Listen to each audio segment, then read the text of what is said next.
मैं विकास बंजारे, सहायक प्राध्यापक समाजशास्त्र, सेठ फूलचंद अग्रवाल स्मृति महाविद्यालय नवापरा रांची, आप सभी विद्यार्थियों का स्वामंत्रण करते हुए एमए द्वितीय सेमेस्टर के 9वें प्रश्न पत्र इंडियन रूरल सोसाइटी के लैंड एलिगेशन पर समीक्षात्मक दृष्टिकोण प्रस्तुत करने जा रहा हूं। कृपया ध्यान से सुनें।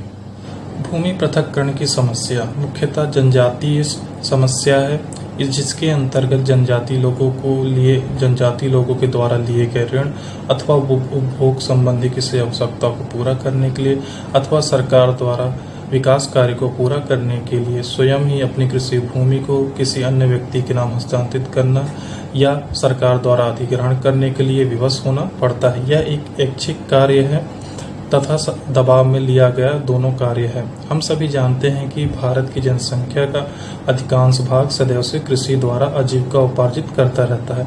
इसी संदर्भ में जनजाति भी कृषि से अपनी आजीविका अर्जित करते रहते हैं। आरंभ में भूमि पर जनसंख्या का दबाव कम होने तथा जनसंख्या की खाली पड़ी हुई भूमि पर जनजाति किसी भी तरह से खेती करने के लिए स्वतंत्र थी। पृथक और दुर्गम क्षेत्रों में रहने के कारण सरकार द्वारा भी इनके जीवन यापन के तरीकों पर कोई ध्यान नहीं दिया जाता था। अब मैं यहाँ पास भूमि पृथक्करण की जो समस्या है उस उपाय किस प्रकार विकसित हुई उस पर विस्तार से थोड़ा यहाँ पास प्रकाश डालूंगा या आप लोगों को समझाने की कोशिश करूंगा। ब्रिटिश शासन के द्वारा पहली बार जब वर्ष 1916 में कानून बनाया गया, जिसका उद्देश्य जनजाति समाज को गैर जनजाति समाजों से पृथक करके जनजातियों को भूमि के उपयोग की स्वतंत्रता पर प्रतिबंध लगाना तथा वन क्षेत्रों में जनजातियों के लिए पृथक ग्रामों को बसाना था। इसके पीछे सरकार का उद्देश्य वन क्षेत्रों की संपदा को निकालने के लिए कम से कम मजदूरी पर अधिक मेहनत करने वाले जनजाति लोगों की सेवा लेना था। इसके बाद भी विभिन्न जनजातियों द्वारा स्थानांतरित या स्थायी खेती के द्वारा कृषि कार्य किया जाता रहा। सन 1940 में ब्रिटिश सरकार द्वारा एक विशेष अधिकारी ग्रिगर्सन को इसलिए नियुक्त किया गया जिससे जनजातियों द्वारा प्रयोग में लाई जाने वाली कृषि भूमि का सही आकलन किया जा सके। इसके बाद भी जनजातियों को न तो अपनी कृषि का स्वामित्व दिया गया, न ही उनसे लगान वसूली का काम आरंभ हो सका। भारत में स्वतंत्रता के बाद विभिन्न जनजाति लोग जिस भूमि पर कृषि कार्य कर रहे थे उन्हें भी भूमिधर मानते हुए उन्हें भू स्वामित्व दे दिया गया। सरकारी रिकॉर्ड अपूर्ण होने के कारण कृषि जोत के बहुत से हिस्से ऐसे थे जिन पर जनजाति लोगों द्वारा कृषि कार्य होने के बाद भी उनका सही विवरण सरकारी अभिलेखों में अंकित नहीं हो सका। धीरे धीरे जब बाहरी समूहों ने जनजाति क्षेत्र में प्रवेश करना आरंभ किया तो जनजातियों की निर्धनता, सरलता और ईमानदारी के फलस्वरूप उन्होंने जनजातियों की भूमि को हड़पने के तरीके निकालना आरंभ कर दिए। यहीं से भूमि पृथक्करण की विभिन्न जनजाति समाजों की एक समस्या का रूप लेने लगे।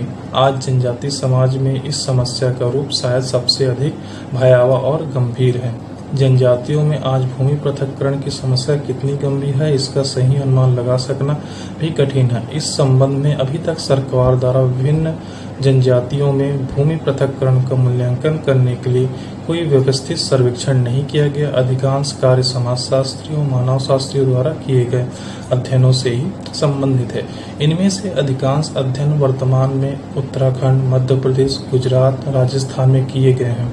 सन 1971 में मध्य प्रदेश सरकार द्वारा कुछ चुने हुए जनजातीय विकास खंडों के ग्रामों में एक सर्वेक्षण कराया गया था, जिसमें यह ज्ञात हुआ कि उन क्षेत्रों में जनजातियों की कृषि भूमि का औसत आकार 7.29 एकड़ था। राजस्थान के बांसवाड़ा जिले में भी सन 1980 में जनजाति जोतों का आकार 5.95 एकड़ पाया गया। मध्य प्रदेश में सन 1999 में दो अलग अलग शोध कार्यों से यह स्पष्ट हुआ कि वर्तमान में जनजातियों की कृषि भूमि का औसत आकार केवल 2.7 एकड़ है। राजस्थान तथा गुजरात में भी आज आधे से भी अधिक जनजाति कृषि भूमि गैर जनजाति समूहों के स्वामित्व में आ चुकी है। यदि हम वर्तमान उत्तराखंड की थारू और बुक्सा जनजाति का उदाहरण लें तो इस समस्या की गंभीरता को सरलता से समझा जा सकता है। सन 1951 के रिकॉर्ड के अनुसार इन दो जनजातियों के पास 2.5 लाख हेक्टेयर से भी अधिक कृषि भूमि थी, जो अब घटकर केवल 30,000 हेक्टेयर रह गए हैं। इन जनजातियों में भूमि पृथक्करण की समस्या 1950 के दशक से ही आरंभ हो गई थी। अनेक स्थानीय नेताओं द्वारा सरकार का ध्यान जब इस समस्या की ओर आकर्षित किया गया तो 1978 में समाज कल्याण विभाग ने जनजातीय क्षेत्रों का सर्वेक्षण करके यह रिपोर्ट दी कि इन जनजातियों के क्षेत्र में बाहर से आकर बसने वाले 1300 परिवारों ने जनजातियों की भूमि पर अवैधानिक रूप से कब्जा कर रखा है, जिसके फलस्वरूप 1986 में 1500 अधिकारियों कर्मचारियों को थारू और बुक्सा जनजातियों के क्षेत्र में चकबंदी के काम के लिए भेजा गया, जिससे जनजातियों की भूमि पर नाजायज कब्जे न हो सके। इसके बाद भी यह कार्य अभी तक पूर्ण नहीं हो सका। वर्ष 2003 में डॉक्टर एस पांडे द्वारा किए गए एक शोध कार्य से स्पष्ट हुआ कि इस समय केवल थारू जनजाति में 62.18% परिवार की अधिकांश कृषि भूमि बाहरी समूह के अधिकार में है। लगभग 29% परिवार ऐसे हैं जो अपनी संपूर्ण कृषि भूमि से बेदखल हो चुके हैं। थारू और बुक्सा जनजाति तराई के जिन क्षेत्रों में रहती है वहां की भूमि अत्यधिक उपजाऊ है, इसके फलस्वरूप बाहरी समूहों का लगातार यह प्रयत्न रहा है कि थारुओं को ऋण देकर उन्हें शराब पिलाकर अथवा छल कपट से उनकी भूमि को अपने अधिकार में ले लिया जाए। समस्या की गंभीरता को देखते हुए जब उत्तर प्रदेश की सरकार ने जनजाति भूमि के हस्तांतरण पर रोक लगा दी तो उनकी भूमि पर अवैध रूप से कब्जे होने लगा अथवा किसी नकली जनजाति व्यक्ति के नाम पर भूमि के हस्तांतरण की प्रक्रिया आरंभ हो गई। वर्तमान स्थिति यह है कि थारू जनजाति की कृषि भूमि पर कब्जा करने वाले सिख और पंजाबी कृषकों का प्रतिशत सबसे अधिक है। दूसरा स्थान कुमायूं क्षेत्र में भी रहने वाले उन लोगों का है जो सेना से रिटायर होकर यहाँ बसे। तीसरा स्थान महाजनों और बंजारों का है, जबकि अनेक संपन्न थारू भी छोटे किसानों की भूमि को हथियाने में पीछे नहीं है। इस प्रकार के उदाहरण केवल थारू या बुक्सा जनजाति के जीवन में ही इस समस्या की गंभीरता को स्पष्ट नहीं करते, बल्कि यही स्थिति आज सभी राज्यों की अधिकांश जनजातियों के जीवन में देखने को मिल रही है। राज्य के कानून इस समस्या का समाधान करने में लगभग पूरी तरह असफल सिद्ध हुए हैं। यही वह समस्या है जिसके फलस्वरूप कृषि द्वारा आजीविका उपार्जित करने वाली आत्मनिर्भर जनजातियों की एक बड़ी संख्या या तो कृषि श्रमिक के रूप में बदल गई है अथवा उसे नगरों अथवा औद्योगिक केंद्रों में शारीरिक श्रम करके आजीविका उपार्जित करना पड़ रहा है। वर्तमान समय में जब हमारे देश में लॉकडाउन है तो सबसे ज्यादा प्रभावित जनजाति राज्य ही हैं, जहां से जनजाति श्रमिक पलायन कर अपने जीविका उपार्जित करते थे, लेकिन लॉकडाउन होने के कारण उन्हें मजबूरनवश अपने प्रदेश वापस लौटना पड़ रहा है। जनजातियों की अन्य समस्याओं की तरह भूमि पृथक्करण की समस्या के कारण अनेक दशाओं का संयुक्त परिणाम है। उन संयुक्त परिणामों की विस्तृत व्याख्या मैं यहाँ पास करूंगा, कृपया ध्यान से आप सुने। पहला है बाह्य समूह के स्वार्थ। जनजातियों में भूमि पृथक्करण की समस्या का सबसे प्रमुख कारण बाहरी समूहों द्वारा जनजातीय क्षेत्रों में अपना कोई व्यवसाय आरंभ करके अथवा जनजातीय लोगों से संपर्क बढ़ाकर अपनी आर्थिक शक्ति अथवा छल कपट के द्वारा जनजातियों की भूमि पर अधिकार करना है। ऐसे लोग आरंभ में जनजातियों को अपनी आवश्यकता पूरी करने के लिए उन्हें ऋण का प्रलोभन देते हैं और बाद में लिए गए ऋण पर ब्याज की दर इतनी अधिक तय कर देते हैं कि जनजातियां उनका भुगतान करने में असमर्थ रहती हैं। सन 1962 में उड़ीसा के अनुसूचित जाति जनजाति आयुक्त ने वहां के कोरापुट जिले का एक उदाहरण देते हुए लिखा कि यहाँ 15 एकड़ भू स्वामित्व वाला एक जनजाति किसान को अपना संपूर्ण भूमि से इसलिए वंचित होना पड़ा कि उसने किसी व्यक्ति से 200 रुपये का ऋण लिया था। अनेक दूसरी जनजातियों में भी ऐसा उदाहरणों की कमी नहीं जब ऋण की एक छोटी सी राशि के लिए जनजातीय परिवार को अपनी भूमि से हाथ धोना पड़ा। दूसरा कारण है यहाँ पास दोषपूर्ण कानून।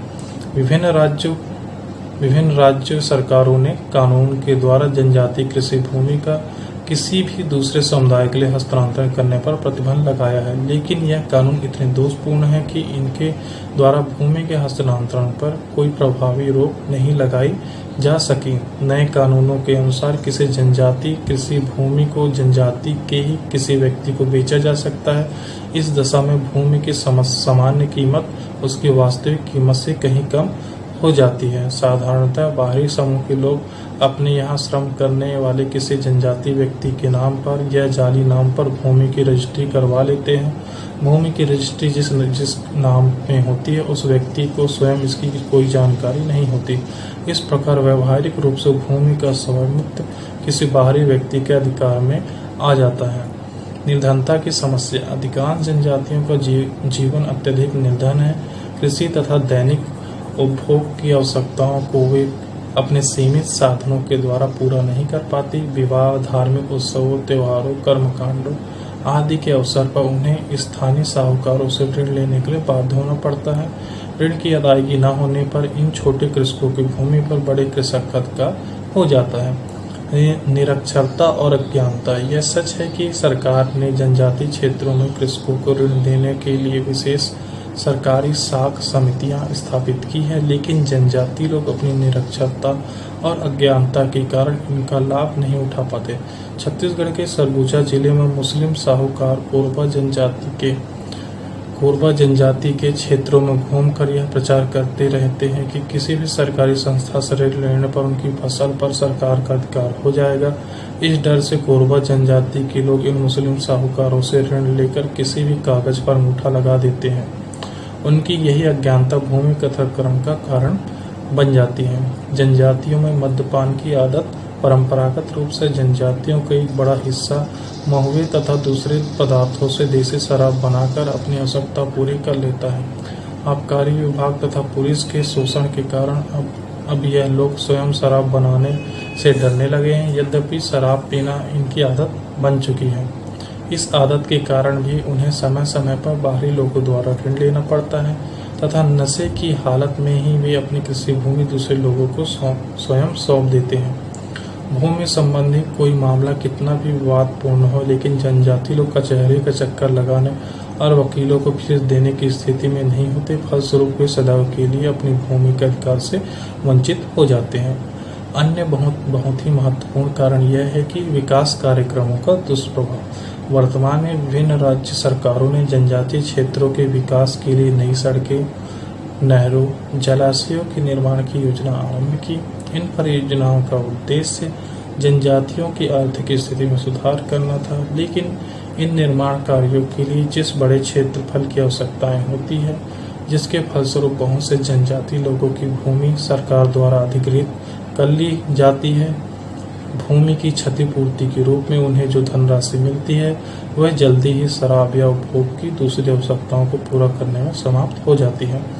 वास्तविकता यह है कि जनजातियों में भूमि पृथक्करण की समस्या के प्रति अधिकांश राज्य सरकारें उदासीन ही रहती है। जनजातीय क्षेत्रों में प्रभावशाली लोगों के हस्तक्षेप के कारण चकबंदी का काम पूरा नहीं हो पाता। राजनीतिक रूप से प्रभावशाली जनजातीय नेताओं के पास छोटे किसानों की भूमि का काफी बड़ा हिस्सा होने के कारण अधिकारी भी ऐसे मामलों में सुनवाई में अधिक रुचि नहीं लेते। इन्हीं दशाओं के फलस्वरूप आज इस समस्या ने एक गंभीर रूप ले लिया है। इसी के साथ मैं अपने इस व्याख्यान को समाप्त करता हूँ। जय हिंद, जय भारत।